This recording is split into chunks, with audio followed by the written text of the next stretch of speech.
तो हेलो दोस्तों, तो कैसे हैं आप लोग। आज हम स्टार्ट करने वाले एक नया मानवा। स्टार्ट करने से पहले ये बताना चाहूँगा कि ये एक कल्टीवेशन मानवा है। अब बढ़ते हैं कहानी की ओर। इस कहानी हमें बताया जाता है कि एक ऐसी बुक है जिसे अगर कोई भी हासिल करता है तो वो पूरी दुनिया में शक्तिशाली हो जाएगा। दुनिया में नहीं, बेसिकली मानवा में। तो मानवा भी एक दुनिया ही है यार। तो मैं इस बुक का नाम बताना चाहूँगा जिसका नाम है बुक ऑफ 9 सीक्रेट। इस कहानी की शुरुआत हमारे एमसी से होती है, जो अपने मस्त सिंहासन पर बैठा होता है और उसका नाम होता है ज़ाओ ही फैन, और वो भी एक मैजिक एम्परर होता है। अगर आपको नहीं पता कि एक मैजिक एम्परर होता क्या है तो कहानी देखो यार।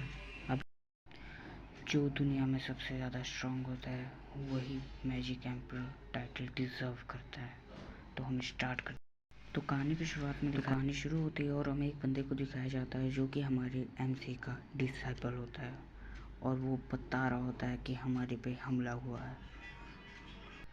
तो सीन शिफ्ट होता है और हमें दिखाया जाता है एक तबाही का मंजर, जहाँ पे आसपास बहुत सारे लोग खड़े होते हैं। तो फिर से सीन शिफ्ट होता है और हमारे मेन कैरेक्टर पे आता है और वो कहता है अपने डिसाइपल से, डरो मत। हमारा एमसी बोलता है कि यहाँ तक कि मेरा मुकाबला 7th एम्परर भी नहीं कर सकते, और पता नहीं कैसे इन लोगों ने मेरे सैनिकों को हरा के यहाँ तक पहुँच गए।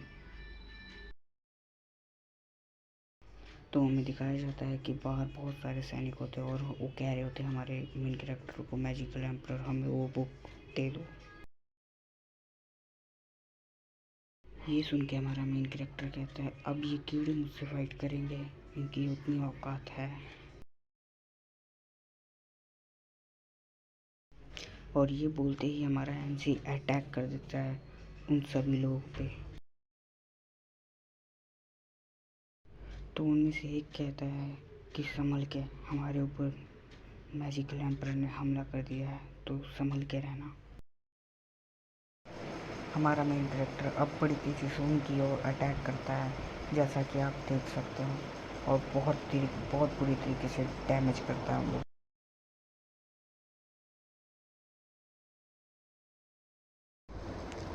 उन्हें ख़त्म करने के बाद हमारा मेन कैरेक्टर कहता है, ओह तुम फाइनली आ गए 7th मैजिकल एम्परर।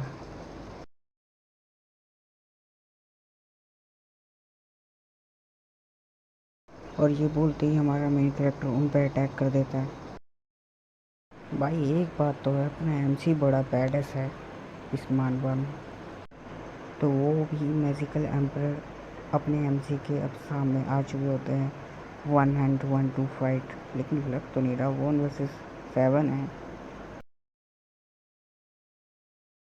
तो उन्हें देख के हमारा मेन कैरेक्टर कहता है, ओह बहुत बढ़िया जो तुम इधर खुद ही आ गए। तो उनमें से एक बुढ़ा कहता है, क्या तुम्हें सच्ची में लगता है कि तुम्हें कोई मार नहीं सकता? अब तुम पूरे देश के दुश्मन हो चुके हो। तभी उनमें से एक हमारे मेन कैरेक्टर का नाम लेता है, ज़ाओ ही फान। वो कहता है कि तुम इस बुक के लायक नहीं हो, ये हमें दे दो क्योंकि हम ये डिज़र्व करते हैं। उसके पीछे खड़ा उसका डिसाइपल कहता है, मास्टर ये सही नहीं है, क्योंकि इनके साथ होली लैंड एम्परर है जो कि बहुत ज़्यादा स्ट्रॉन्ग है। तो हमारा एमसी कहता है कि अब पूरा होली लैंड ही मेरा दुश्मन है। हाँ। तभी हमारे मेन कैरेक्टर पर कोई पीछे से हमला कर देता है। गैस करो कौन होगा? मेरे डिसाइपल। लेकिन क्यों? जब तुम छोटे थे तब से मैंने तुम्हें पाल पोस के बड़ा किया, और तुम मुझे इस फालतू रीजन से मार रहे हो।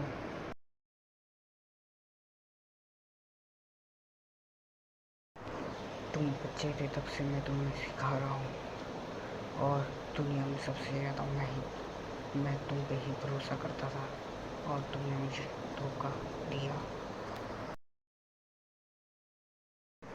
और यही बोलते हमारा मेन कैरेक्टर पूरा बुखला जाता है और अपने आप को एक्सपोर्ट करने के बारे में सोचता है और एक्सपोर्ट करने के लिए एक कदम बढ़ा भी देता है।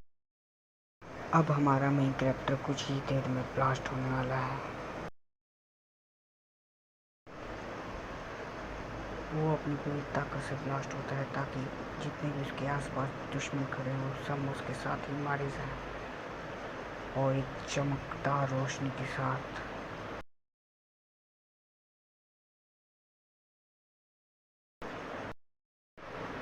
और सीन शिफ्ट होता है और हमारी मेन कैरेक्टर की आत्मा किसी और की बॉडी में आ चुका होता है। तो अब से ये होने वाली है हमारी मेन कैरेक्टर की बॉडी, जिस पे अब उसका कब्जा है उसकी आत्मा का। तभी हमारा मेन कैरेक्टर अपनी अचानक से आंखें खोलता है और बोलता है, क्या मैं जिंदा हूँ? और कहता है, क्या आज से यही मेरी बॉडी होने वाली है? अब हमारा मेन कैरेक्टर खड़ा होता है और तभी देखता है कुछ उसकी तरफ बड़ी तेजी से आ रहा है और वो देखता है कि उसकी तरफ भेड़ों का एक झुंड आ रहा है और वो भेड़िया हमारे मेन कैरेक्टर की ओर अटैक कर देते हैं। देख रहे हो गाइस, ये लाट टपक रही है हमारे मेन कैरेक्टर का। अब क्या होगा? तो सीन की ओर आते हैं जहाँ पे वो भेड़िया हमारे मेन कैरेक्टर को अब देख चुके होते हैं और उसी की तरफ बढ़ रहे होते हैं।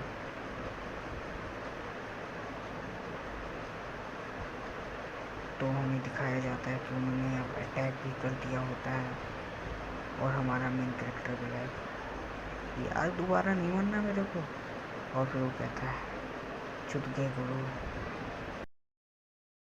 तभी शायद से वहाँ पे उसका कोई दोस्त होता है जो उसकी हेल्प करता है और वहाँ पे जितने भी जानवर थे किसी टेक्निक की मदद से उन्हें दूर कर देता है। तब हमारी मेन कैरेक्टर की उस तरफ नज़र पड़ती है। हमारा मेन कैरेक्टर कहता है, बहुत बढ़िया, ये तो सेकंड है। तभी वो लड़का कहता है, हे ये तुम क्या कर रहे हो? वो कहता है, नहीं तुम जाओ, फैन नहीं हो। हमारा एमसी कहता है, तुम सही बोल रहे हो, मैं जाओ फैन नहीं हूँ, मैं हूँ आया मैजिक एम्परर जाओ की फैन।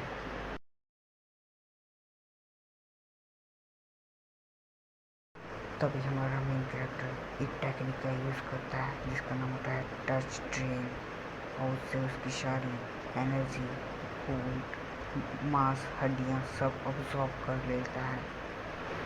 फिर हमें किसी की बहुत तेज चिल्लाने की आवाज़ आती है। सीन शिफ्ट होता है और हमें सुबह का सीन दिखाया जाता है।